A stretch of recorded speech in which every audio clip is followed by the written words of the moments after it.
Elle a rigolé et m'a sorti, tu crois que t'es mon propriétaire? On n'est pas dans les années 50. Tout ça parce que je lui ai demandé de virer son ex de ses réseaux. Je lui ai répondu, t'as raison. On est en 2025. Alors j'ai utilisé des solutions modernes pour des problèmes modernes. Et ce qu'elle a vu sur Internet le lendemain matin, ça a tout changé. Elle m'a traité de mec contrôlant.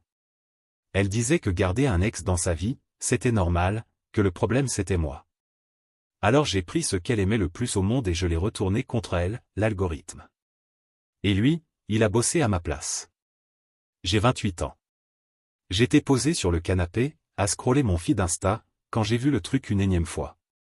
Madison, ma copine de 26 ans, venait encore de liker une publication de son ex. Mais pas n'importe lequel, Harley. Ce gars avec qui elle est restée 3 ans avant moi. Celui qu'elle appelle encore, un super ami. On est ensemble depuis 18 mois, on vit sous le même toit depuis 6. Tout roulait, jusqu'à il y a 2 mois, quand Harley est réapparu dans son univers digital. D'un coup, il s'est mis à liker toutes ses photos, commenter des blagues que je comprenais pas, réagir à ses stories avec des emojis flammes. J'ai pris mon courage à 2 mains. Chérie, tu peux venir 2 minutes? Elle a levé les yeux de son portable, genre, quoi encore? Je remarque que Harley est hyper présent sur tes réseaux en ce moment. Ça me met mal à l'aise. Elle a levé les yeux au ciel. Sérieux? On est juste potes, Nolan. On s'est séparés en bons termes. Je comprends, mais toutes ces interactions tout le temps, ça me paraît pas hyper respectueux pour nous deux. Tu pourrais, calmer un peu le jeu? Calmer le jeu? Ça veut dire quoi? J'aimerais que tu le retires de tes contacts. C'est une question de limite, de respect. Elle a éclaté de rire. Dans ma tête, ça sonnait comme un gif de clown. Tu te prends pour mon père ou quoi? On n'est pas dans les années 50, Nolan.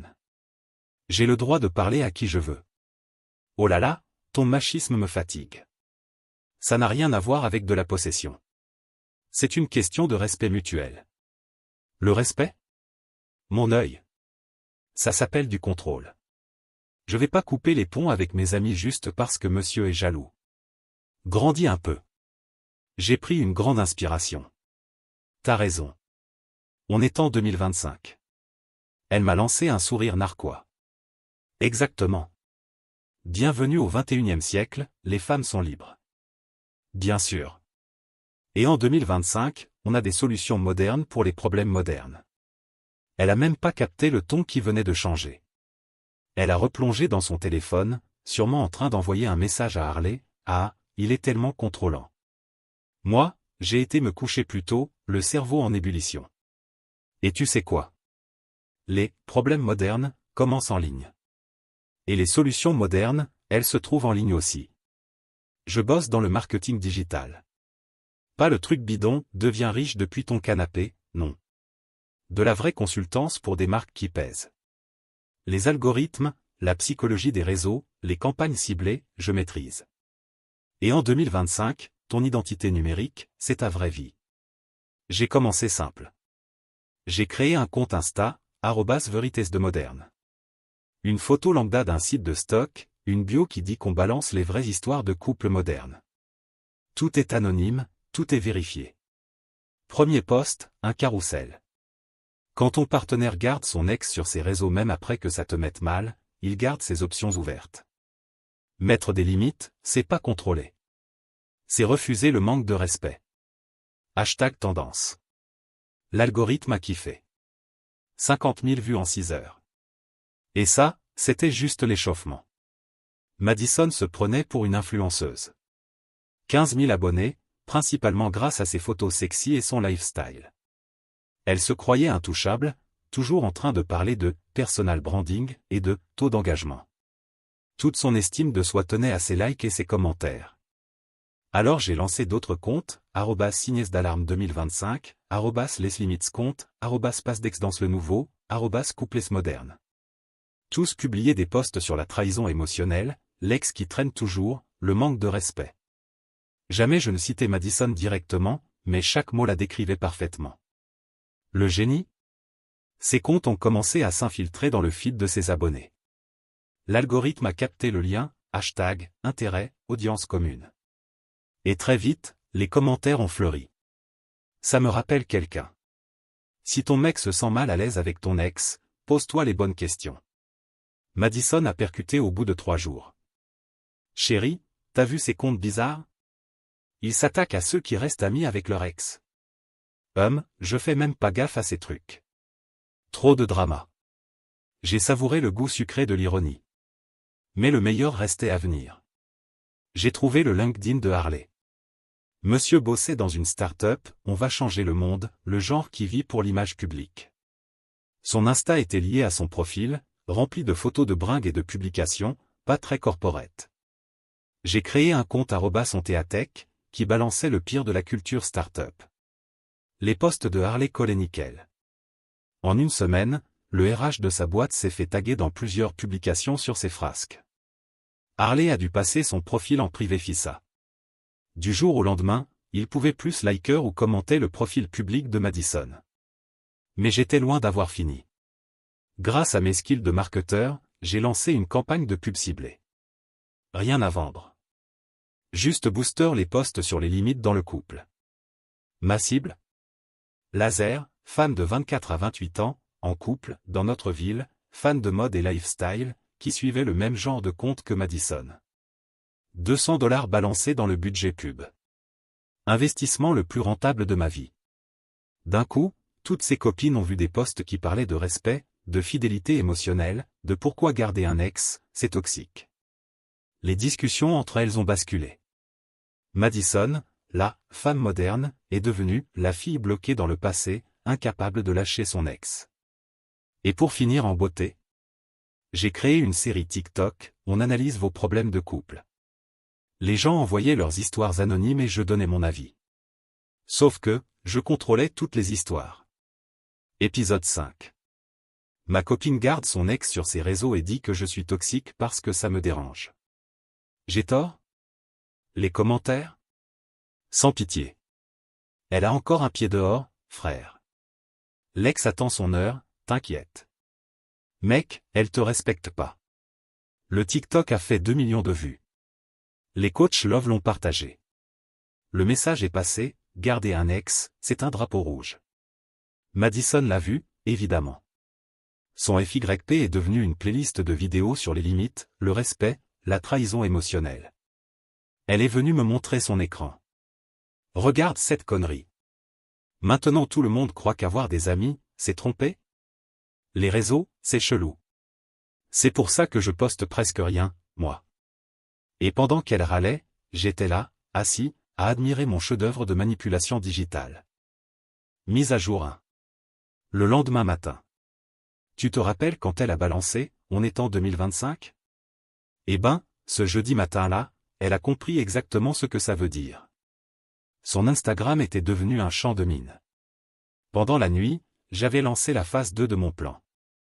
Vois le truc, avec tout ce contenu sur les relations qui envahissait déjà son algorithme, Madison a commencé à réagir. Elle commentait les vidéos, débattait, défendait bec et ongle le fait de garder un ex, comme ami, traitait ceux qui n'étaient pas d'accord d'insécuriser. L'algorithme a pigé direct, elle adore le drama. Alors j'ai gavé l'algorithme avec encore plus de ce qu'il voulait. J'ai créé un faux compte, j'ai posté un truc bien venimeux. Point de vue, tu gardes ton ex sous le coude comme plan B pendant que ton mec actuel finance ton petit train de vie. Ça sent fort le « choisis-moi, choisis-moi ». J'ai mis tous les hashtags que Madison utilisait tout le temps. L'algo, déjà bien dressé après des semaines de contenu du même genre, a balancé ça comme un cadeau empoisonné. Au réveil, le post avait déjà dépassé les 100 000 vues et ça montait à vue d'œil. Les commentaires? Cruel. On parle clairement de Madison Lux là, non? La nana qui like encore les photos de son ex. MDR que son mec se barre vite, sérieux. Et regarde là, elle est dans les coms en train d'essayer de se justifier. Elle était en panique. Elle effaçait des commentaires, bloquait des comptes. Mais on est en 2025. Et les captures d'écran, ça meurt jamais. Un type a tout compilé, ses commentaires où elle se défendait comme une forcenée, et il en a fait une vidéo TikTok. Un demi-million de vues avant même midi. Presque en larmes. Il me harcèle. C'est du harcèlement. Qu'est-ce qu'il se passe? Regarde. Ils disent que je trompe. Je trompe personne. J'ai pris son téléphone en feignant la surprise. Purée, pourquoi ils te font ça? Parce que j'ai commenté sous une vidéo débile sur les ex. C'est tout? Peut-être que ça te ferait du bien de faire une pause avec les réseaux. Ça te bouffe. Mais impossible pour elle de décrocher. Ça, c'était toute son identité. Ça, Marc. Voir le compteur de followers qui chutait en direct, ça la détruisait. Et là, ça a encore empiré. Son ex, ce génie opportuniste, a cru que c'était le moment de briller. Il a balancé en story. Certaines personnes reconnaissent une vraie connexion quand elles la sentent. D'autres se contentent de n'importe quoi. J'ai pris un screen avec un de mes faux comptes, et je l'ai reposté sur @signesdalarme 2025 avec la légende. Quand l'ex rôde pile au milieu d'une crise de couple, les charognards font ce que font les charognards. La connexion s'est faite toute seule. Les gens ont retrouvé le profil du mec, qui, pour une raison débile, était redevenu public. Ils ont fouillé, retrouvé d'anciennes photos d'eux deux, analysé les dates. La narration s'est écrite toute seule. Madison gardait son ex sous le coude comme roue de secours. Et lui, il n'attendait qu'une chose, la faille. Ses DM ont explosé. Meuf, ton ex est une merde. Zéro respect pour ton mec actuel. Voilà pourquoi on garde pas d'ex dans les parages. Typique choisis-moi, choisis-moi. Mais la vraie solution moderne, elle arrivait seulement. J'ai créé un compte soi-disant bienveillant, @surveille sur le web, pour parler de créateurs ciblés par des vagues de haine. J'ai tagué des influenceurs plus gros, j'ai lancé un débat sur le cyberharcèlement. Ensuite, j'ai laissé fuiter que Madison était harcelée parce qu'elle défendait les limites saines avec les ex. C'était parfait, je l'ai peinte comme la nana qui défendait le mauvais côté de l'histoire. Des créateurs plus gros ont commencé à réagir. Le harcèlement, c'est jamais ok, mais peut-être qu'il faudrait qu'on parle de l'impact de garder son ex dans sa vie sur une nouvelle relation. Voilà pourquoi moi j'ai 0 ex dans mes contacts. Moins de drama. Je compatis pour elle, mais, faut savoir lire la pièce. Elle se faisait ignorer et critiquer en même temps. Le pire cauchemar moderne, être le centre de l'attention pour de mauvaises raisons. Les marques ont commencé à douter. Une appli de méditation qu'elle promouvait tous les mois? Ils ont pris une autre direction. La marque de fast fashion qui lui envoyait des colis de promo?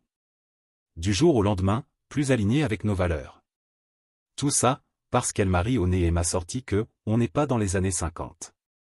Le vendredi soir, elle était au bout du rouleau. Nolan, ma vie est foutue.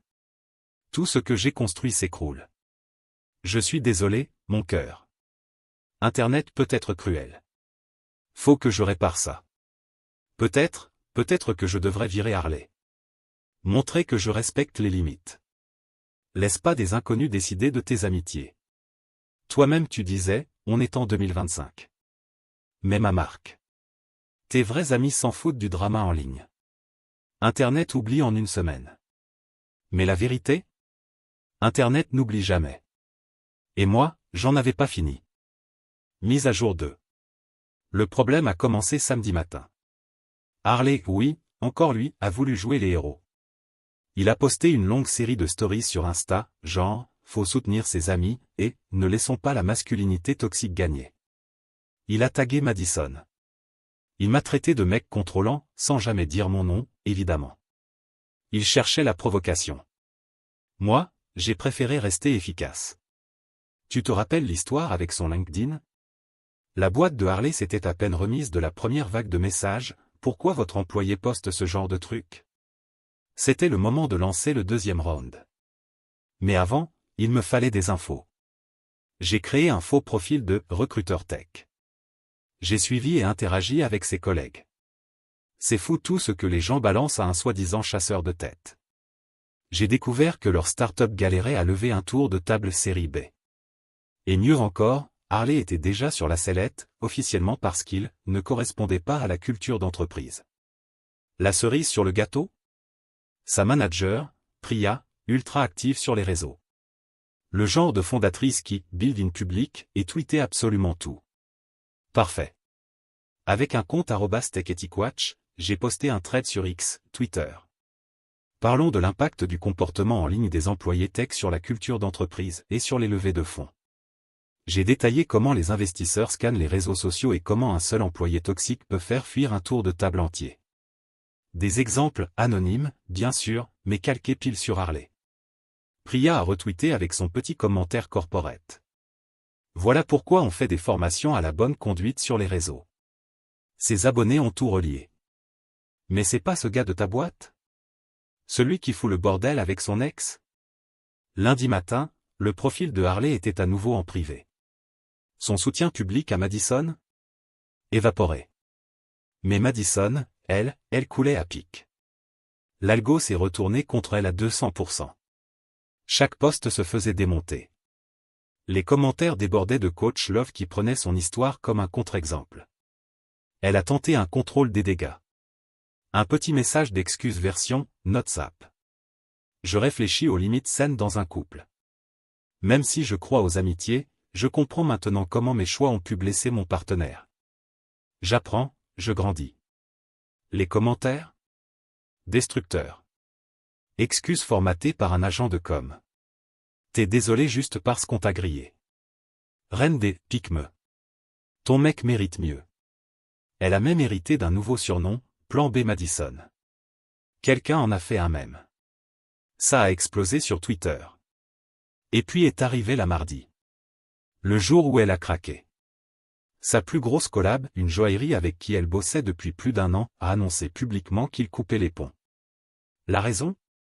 Nous soutenons des créateurs qui partagent nos valeurs de respect et d'engagement. Moins d'1 heure plus tard, elle avait déjà perdu 3000 abonnés. En larmes, elle m'a lâché. Tout le monde me déteste. Ma carrière est foutue. Tout ça à cause de cette amitié débile avec Harley? Je défendais même pas. Je pensais juste que dans un couple moderne, tu pouvais rester pote avec ton ex. Bien sûr. Mais Internet est pas d'accord. Tu comprends pas. C'est ma vie. Mes revenus. Tout. Et ton job de designer? Ça paye à peine la mensualité de ma voiture. Les sponsors, c'est eux qui paient tout, en vrai. Grosse surprise pour moi. Je croyais qu'on payait moitié-moitié. En fait, je couvrais 70% de nos dépenses pendant qu'elle développait sa marque perso. Je vais virer Harley. Le bloquer. Le dire publiquement. Ça ira mieux, non? Fais ce que tu penses juste pour toi. Pas pour plaire à Internet. Elle a bloqué Harley en grande pompe. Elle a posté des stories, genre, je choisis de prioriser ma relation, j'ai appris sur les limites. Mais c'était déjà trop tard. La narration était gravée. C'est la meuf qui n'a bloqué son ex que parce que l'Internet l'a forcé. Le comportement typique de la nana qui veut juste qu'on l'aime à tout prix. Et là, elle a fait l'erreur fatale. Dans sa panique, elle s'est mise à bloquer tout le monde, tous ceux qui commentaient négativement, chaque compte critique y compris mes faux profils. Et grâce à ça, j'ai mis la main sur un petit trésor, sa liste de comptes bloqués. Parce que oui, quand tu bloques quelqu'un sur Insta, ça laisse une trace. Et avec les bons outils, merci mes contacts en marketing digital, tu peux analyser ces patterns. J'ai récupéré les données. J'ai créé une infographie. @MirrorLuxLife a bloqué 847 comptes pour des critiques constructives sur les limites et la responsabilité émotionnelle. Jamais entendu parler d'elle? Maintenant, si. J'ai balancé ça depuis un nouveau compte, @exposé d'influencer. Ça a explosé. Les gros comptes potins ont repris le truc. La nouvelle histoire? Elle bloque tous ceux qui ne sont pas d'accord. Son compteur d'abonnés se vidait comme une baignoire percée. Mercredi soir, elle était passée de 15 000 à 8 000 followers. Nolan, faut que je prenne une pause des réseaux. C'est trop. Je pense que c'est sain.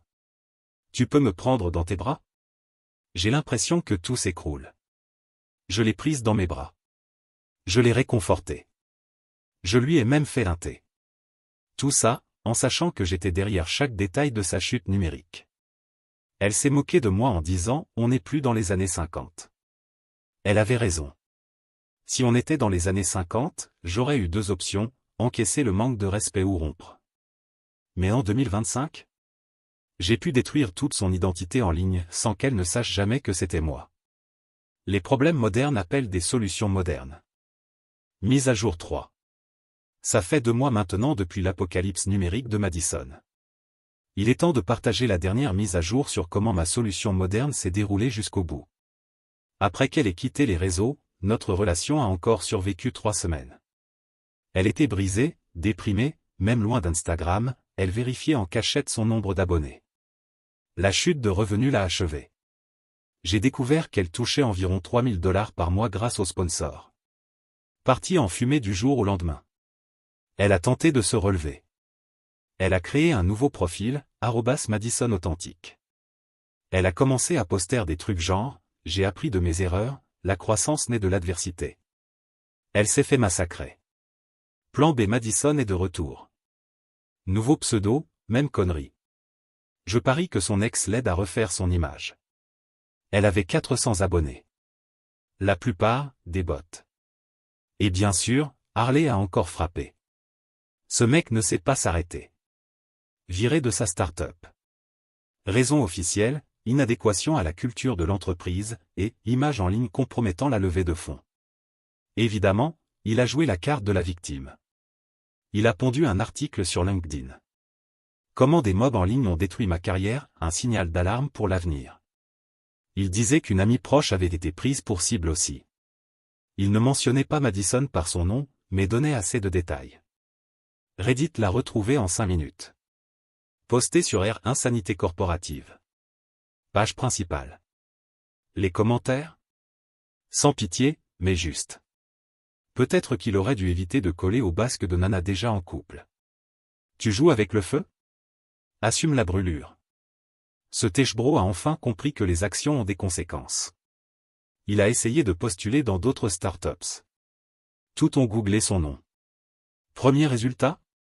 Que des embrouilles. Inemployable dans la tech. Dernière nouvelle, il fait des livraisons DoorDash. Mais revenons à Madison et moi. La relation n'a pas survécu. Pas par culpabilité, parce que sincèrement, je n'en ai ressenti aucune. Mais parce qu'elle est devenue insupportable. Chaque conversation tournait autour de son traumatisme. Comment Internet s'était retourné contre elle, sans raison. Comment personne ne comprend les amitiés modernes. Zéro remise en question. C'était épuisant. Le coup de grâce? Je l'ai surprise sur un faux compte, en train de chatter avec Harley. Il se plaignait du complot coordonné, planifié de révéler la vérité. J'ai rompu ce soir-là. Madison, ça ne marche plus. Quoi? Toi aussi tu vas m'abandonner? Après tout ce que j'ai vécu?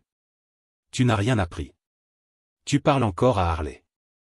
Tu joues encore la victime. Mais on est amis. On a traversé ça ensemble.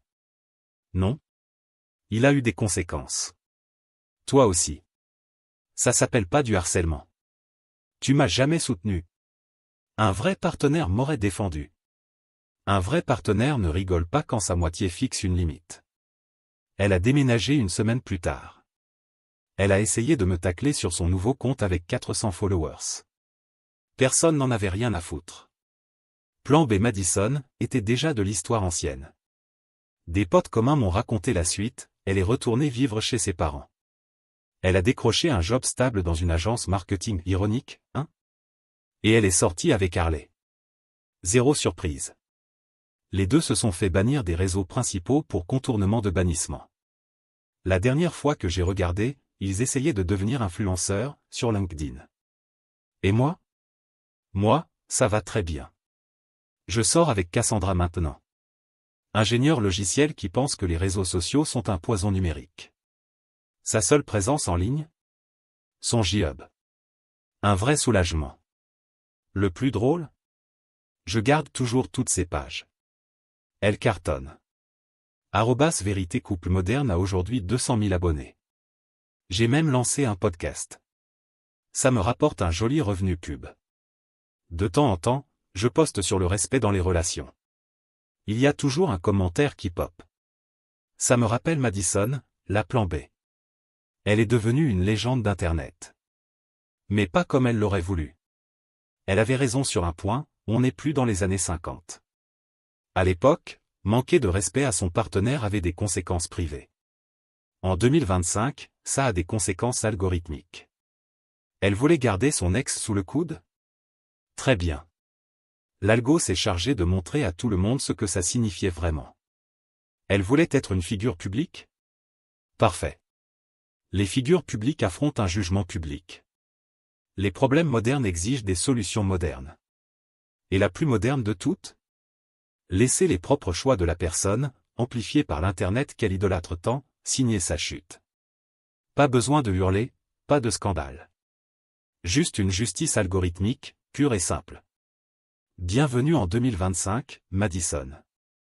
J'espère que ton ex en valait la peine. Édition finale.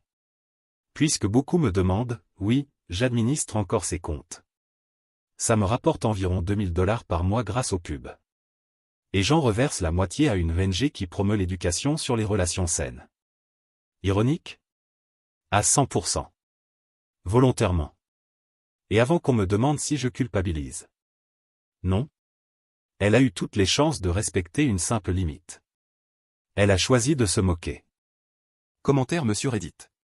Et c'est pour ça que je dis toujours, fixer des limites, ce n'est pas contrôler, c'est respecter.